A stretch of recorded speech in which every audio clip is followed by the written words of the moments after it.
នៅថ្ងៃទី21មិថុនាប្រធានាធិបតីអាមេរិកលោក Donald Trump បានប្រកាសថាយន្តហោះចម្បាំង B-2 Stealth Bombers របស់អាមេរិកបានទម្លាក់គ្រាប់បែកលើទីតាំងនុយក្លេអ៊ែរចំនួន3នៅអ៊ីរ៉ង់រួមទាំងកន្លែង Fordo ដែលជាមជ្ឈមណ្ឌលសំខាន់សម្រាប់កម្មវិធីនុយក្លេអ៊ែរលោក Trump ហៅការវាយប្រហារនេះថាជោគជ័យខ្លាំងហើយអះអាងថា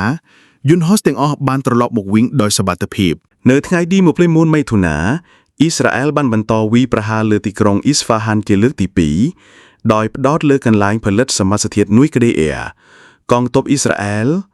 IDF អះអាងថាពួកគេបានសម្លាប់មេបញ្ជាការជាន់ខ្ពស់នៃកងកម្លាំង Quds Force របស់អ៊ីរ៉ង់ឈ្មោះ Said Izzadi នៅទីក្រុងតេហរ៉ាន់លើសពីនេះពួកគេរាយការណ៍ថាបានទម្លាក់គោលដៅជាង 1,100 កន្លែងនៅអ៊ីរ៉ង់ចាប់តាំងពីថ្ងៃទី13មិថុនាអ៊ីរ៉ង់បានបាញ់មីស៊ីលនិងដ្រូនជាង470គ្រឿងទៅលើអ៊ីស្រាអែលដែលភាគច្រើនត្រូវបានស្ទាក់ចាប់ដោយប្រព័ន្ធការពារអាកាសរបស់អ៊ីស្រាអែលទោះជាយ៉ាងណាមីស៊ីលមួយចំនួនបានបង្កការខូចខាតដូចជាការវាយប្រហារលើមន្ទីរពេទ្យសូរ៉ូកានៅទីក្រុងបេស៊ីបានិងមត្តេយសិក្សានៅអ៊ីស្រាអែលអ៊ីរ៉ង់បានប្រើមីស៊ីលដែលមានគ្រាប់បែកចុងកោម Cluster Munitions ជាលើកដំបូងក្នុងជំនួសនេះដែលជាអាវុធដែលអន្តរជាតិចាត់ទុកថាមានគ្រោះថ្នាក់ខ្ពស់ដល់ជនស៊ីវិលចំណុចដ៏រសើបបំផុតគឺការចូលរួមរបស់សហរដ្ឋអាមេរិកនៅថ្ងៃទី21មិថុនាប្រធានាធិបតីអាមេរិកលោក Donald Trump បានប្រកាសថាយន្តហោះចម្បាំង B-2 Stealth Bombers របស់អាមេរិកបានទម្លាក់គ្រាប់បែកលើទីតាំងនុយក្លេអ៊ែរចំនួន3នៅអ៊ីរ៉ង់រួមទាំងកន្លែង Fordo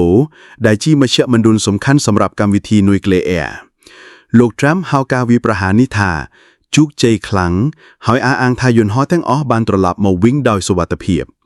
អ៊ីរ៉ង់បានប្រើមានថាប្រសិនបើអាមេរិកបន្តជ្រៀកជ្រែកនឹងមានសង្គ្រាមគ្រប់ជ្រុងជ្រោយរដ្ឋមន្ត្រីការបរទេសអ៊ីរ៉ង់ Abbas Araghchi បាននិយាយថាការវាយប្រហាររបស់អាមេរិកគឺគ្រោះថ្នាក់ធ្ងន់ធ្ងរហើយអ៊ីរ៉ង់នឹងមិនចរចាជាមួយអាមេរិកទេលុះត្រាតែអ៊ីស្រាអែលឈប់វាយប្រហារតាមក្រសួងសុខាភិបាលអ៊ីរ៉ង់មនុស្សយ៉ាងហោច430នាក់បានស្លាប់និងជិត 3,500 នាក់រងរបួសចាប់តាំងពីថ្ងៃទី13មិថុនាកន្លែងនុយក្លេអ៊ែរណាតាន់រងការខូចខាតធ្ងន់ធ្ងរប៉ុន្តែអ៊ីរ៉ង់អះអាងថាមិនមានការលេចធ្លាយវិទ្យុសមុទ្រភីមនុស្ស25នាក់ស្លាប់និងជិត 1,300 នាក់រងរបួសការវាយប្រហាររបស់អ៊ីរ៉ង់បានបំផ្លាញអគារលំនៅឋានមន្ទីរពេទ្យនិងសាលាមួយចំនួនអង់គ្លេសបារាំងនិងអាល្លឺម៉ង់កំពុងព្យាយាមសម្របសម្រួលដើម្បីបន្ធូរភាពតានតឹងប៉ុន្តែកិច្ចចរចានៅទីក្រុងជឺណែវនិងញូវយ៉កមិនបានទទួលជោគជ័យអ៊ីរ៉ង់បានបដិសេធចរចាជាមួយអាមេរិកប៉ុន្តែនៅតែបើកទ្វារសម្រាប់អឺរ៉ុបការសម្រេចចិត្តរបស់អាមេរិកប្រធានាធិបតីអាមេរិកកំពុងពិចារណាថាតើនឹងបន្តចូលរួមយោធាបន្ថែមទៀតឬអត់ការសម្រេចចិត្តនេះនឹងមានឥទ្ធិពលធំលើស្ថានភាព